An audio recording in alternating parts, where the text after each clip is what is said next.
when we look at the rhombus, same thing. Let's look. We have equal sides. I know it's hard to tell because I stink at drawing, but we do have equal sides. Okay? They're the same length. The sides are the same length. Now let's look at parallel. Here's one set of parallel lines. Can you see them once I do that? And then we have another set of parallel lines. Can you see them? So we have two sets of parallel sides. Check out the angles. Are they 90 degrees? They're not, okay? They're not actually 90-degree angles. They are smaller than that here, okay? They're too small. We do not have 90-degree angles in our rhombus. Try to remember that one. Shine bright like a rhombus. Another, I love the name of this one. I'm going to go down here so my pen works. Do you notice a root word in here? I hope you do. Okay, parallel. This one I love. You don't need to have sides that are the same length. You don't need 90-degree angles. You do need two sets of parallel sides. Okay, two sets of parallel sides. Hopefully you can squeeze that in there. I know I'm getting close to the edge.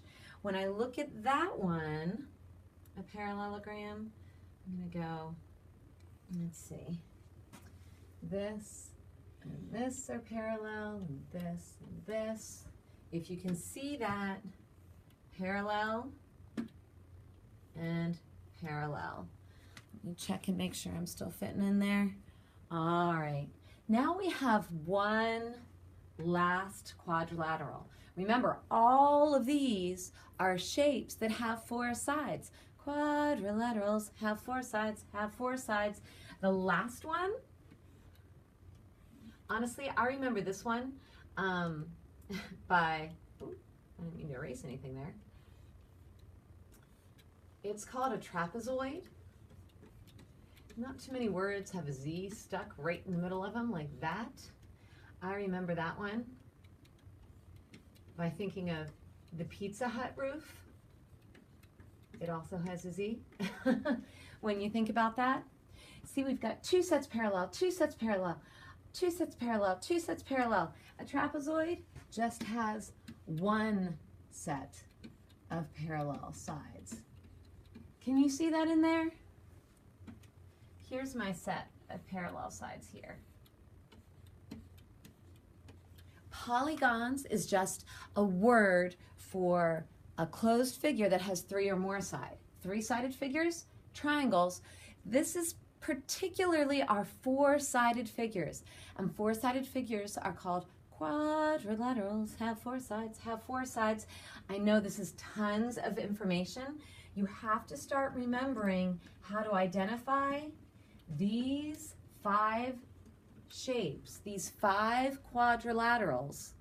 You have to start remembering which ones have equal sides, which ones have parallel sides, how many sets of parallel sides, and which ones have right angles. If you look at that, squares have four right angles, rectangles have four right angles. If you look at equal sides, squares and rhombus have equal sides. And then when you look at two parallel sides, two parallel sides, two parallel sides, two parallel sides. Pretty much everybody but the trapezoid, they've got two sets of parallel sides. I know it's a lot of information. That's why your vocabulary cards are in that baggie, and that's why you can practice, quizzing yourself on these words.